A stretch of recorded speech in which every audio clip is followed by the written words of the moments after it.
bilbila bir hin jiru ture. Hojiirran ture har'a biiziin ture kifatee jechuudha. Mujriimni kun mujriima adiidha wallahi. Oh my god! Wow! Daalacha badii harre dhugaa rabbi. Oh my god! Wow! Assalamualaikum warahmatullahi wabarakatuh. Ashama akkam jirtan kabajamtoota hordoftoota maatiiwwan chaanaala YouTube bakka kallattii jirtan hundatti nageenyi kiyya kan kabajaa fi jaalalaa isin akka qabu isiniin jecha egaa kabajamtoota daawwattoota kiyyaa deebinee jira viidiyoo haarawaan walitti deebinee jirra. Viidiyoo amma qabadhee isin dhufe kana keessatti kunoo akkuma argitanii akkuma mata duree irratti argitan jechuudha. Obboleeyyan kiyya qaqqaalee kaa jechuun namni hin dogongorrellee hin jiru.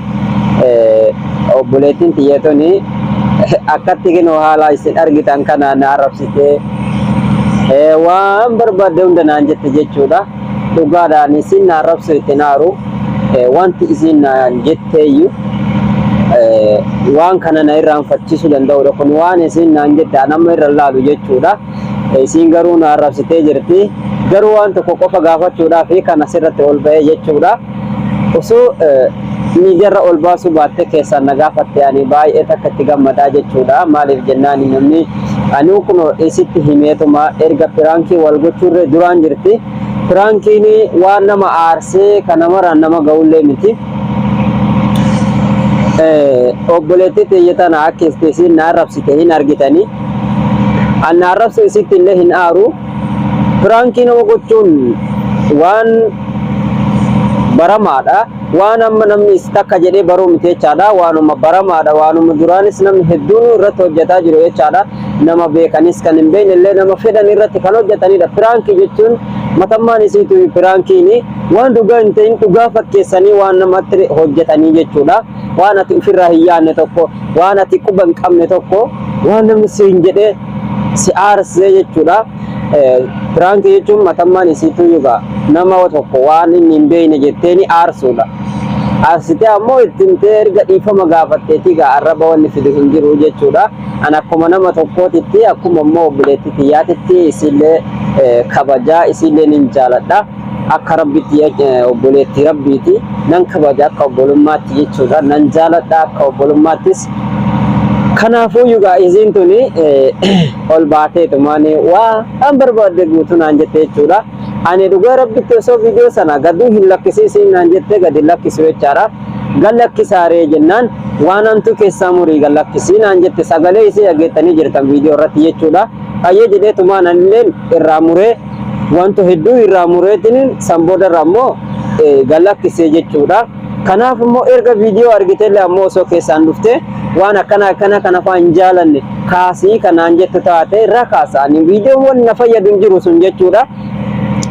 Viidiyoo sanaan view isinlee barbaadatu fi miti, subscribe isin barbaadatu fi miti. Piraankiin hin beeytanii nama rifachiisanii tuma booda gammachiisuudha. Nama rifachiisanii akkana dhiifamaa jechuunidha malee osoo dhiifama godhu gaafatuu baadhee achumarrattuu dhiifama isii gaafatuu baadhee akkuma piraankii godheen kagan lakkisu ta'ee dhugaadha anatu dogongora qabaa jechuudha. Garuu piraankii ta'uu irratti hojjedhe hin kaanne piraankii godheetiin jira. Erga piraankii godhe ammoo dhiifamaa jedheeni jira. Akka nama tokkootitti dhiifama gaafadhee jira. Dhiifamarra wanni tare maaltu jira? Maaf na arrabsitii garuu ani hin beekne. Na arrabsi isiitti naaru. Namuma na arrabsee miidiyaa kanarraa isii takkittiidhaan arge. Kunillee ammoo anumatu fi arrabsiisiise malee isii miti galatoomii ulfaadhu isiin jedha. Anna arrabsuu keetii fi miti kan ol ba'e osoo keessaan akkuma ani piraankii si godhee sitti himee gallakkisisanitti atillee dhufte ani viidiyoon kun naan taane erga gallakkifte sheenee jira. Eega si biraa deemee seenee jira. Kanaafuyyuu viidiyoo kana achirraa kaasii yoo naan jette yeroo san kaasaan maa viidiyoo osoo namni tokko isii ilaaluu hin dandeenye kaasuu danda'a jechuudha. Kanaaf immoo erga viidiyoolleen daawwatameetiin jedhe kanatti akkana jette jechuudha. Bareeda naan jechuun kee rakkoon qabu nan kaasa viidiyoo ammaa tanan kaasa galatoomi. Ati jechuun na haga feetellee na arrabsitu ani jechuun ta'e kalee naan jette sunuyyuu dhugaa rabbititti nama akka keetii kanaa yoo ani asirratti obboleettii akka keetii hin qaba jedhee yaadee hin turre jechuudha. Galatoomi ulfaadhu. Homa sanuu naa godhu baattus akka waan naa gooteetitti ilaalaa jechuudha. Kanaafuu jecha ati naan jette tokko nan arrabsu nan miidhu jechuudha. kan immoo waan ati natti dhufteef sisirreessuudha. Sisirreessuufan deemaa jira. Akka gaafa sana sisirreessuudhaaf waliin dubbataa jirrutti shabakaan koo baafate. Erga shabakaan kiyya baafateetiin jedhee anu guyyaa lama akkana tureeti kan irra deebi'ee jechuudha. San boodarraa ammoo kaleessa akkuma si deebi'een dhugaadhaa piraankii sirra dalage anilleeni. Erga piraankiin sirratti hojjetame booda immoo atis waa'ee miidiyaa kana hin beektaa fayyadamuu jirta. Osoo bara yuutuubii fayyadamuu baattee si godhellee dhugaadhaa aaruu qabda. Yuutuubii ni fayyadamta. Eetti jirtaa piraankii waan namni hojjetu hunda argaa jirta jechuudha. Kanumaaf anillee yuutuubariitti teenya tana piraankii gochuu qaba jedhee piraankii si godha. Ati yuutuubariitti teenna. Yuutuubariitti teenna tana piraankii gochuu qaba jedhee piraankii si godhe. Erga piraankii si godhe ammoo dhiifama gaafachuu qaba jedhee dhiifama si gaafate. Maa wanni na arrabsituuf billaa aleek. Akkasii galatoomii na arrabsuu keetiif atillee ulfaadhu kabajamii an bakka guddoo sii qaba. Akka obboleetti tiyyaatti bakka guddaa sii qaba. Galata guddaa na biraa qabda. Waanuma sanuyyuu naa godhuu baattullee akka waan naa gooteetti ilaala. Qarshii 3,000 riyaala 3,000 Suudii jechuun diraama 3,000 jechuun Itoophiyaa gara 90,000 85 akkanaati jechuudha. Maallaqa guddaa hagana ga'u kana waan akkasiisan keessatti rakkoo akkasiisan keessatti si gargaara naan jechuun kee baay'ee takka na gammachiise jechuudha. Dhugaa rabbiitti ta'an baay'ee takka gammade. Sababni isaa osoo naa godhuu baatte jechummaan isii suni akka waan naa gooteeti. An jecha guddaa naan jettu nan qabbanaa'e yeroo isin akkas naan jettu sana yoo argitan jechuudha. Akka ummatti si maallaqa hagana ga'u si gargaara naan jetti. Maalummaa kiyya nan beektu, eenyummaa kiyya nan beektu. Kan isin na beektuun Oromummaa yookaan immoo Islaamummaa obbolummaa Rabbii malee waan biraa walitti hin qabnu. Isa kanumaaf akka naan jetti jedhe dhugaa anuu sin dinqisiifadhe galatoomii ulfaadhu sin jedha. Uma feetillee yoo naan jette rakkoo hin qabu. Seeruun beekumsa hin qabu. Beekumsa malee aappii barsiisaa. Aappii akkanaa waa barsiisan malee homa takkaayyuu hin beekuu baga jette. Homaa rakkoo hin qabu. Hin beekallee kootu sirreessaa siin hin jenne.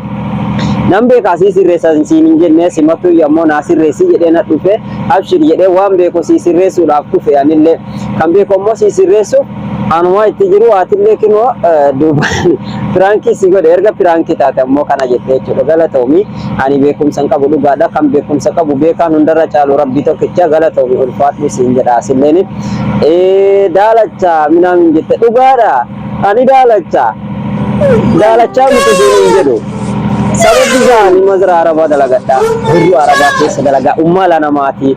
Nama dalagu jira. Kanaafuu namni dalagatu namni nama dalagu daalacha inni yoom dhaqqabee dhiqatee na taratee shaafataa jedhee deema. Hin dhaqqabu jechaadha yeroo ittiin qabnu dalagatu nu daalachise jireenya biyya namaati. Galatoomii ulfaadhu siin jedha kanas naan jechuu keetiif ani kanaaf sittiin aaru. Ammas immoo ati yoona aartee jiraattee dhiifama naa godhi. Dhiifama guddaa si gaafadha jechuudha. Dhiifama onni irraa naa godhi. Viidiyoo kan gallakkisiin irraa kaasii jettee jirta. Amma irraa sii kaasaa. Ammaan tan irraa sii kaasaa. Akka inni nam tokkorratti mul'anne irraa sii godha. Galatoomiyatti ulfaadhu obboleetti tiyya qaalii fi gaarii kabajamtuu nama.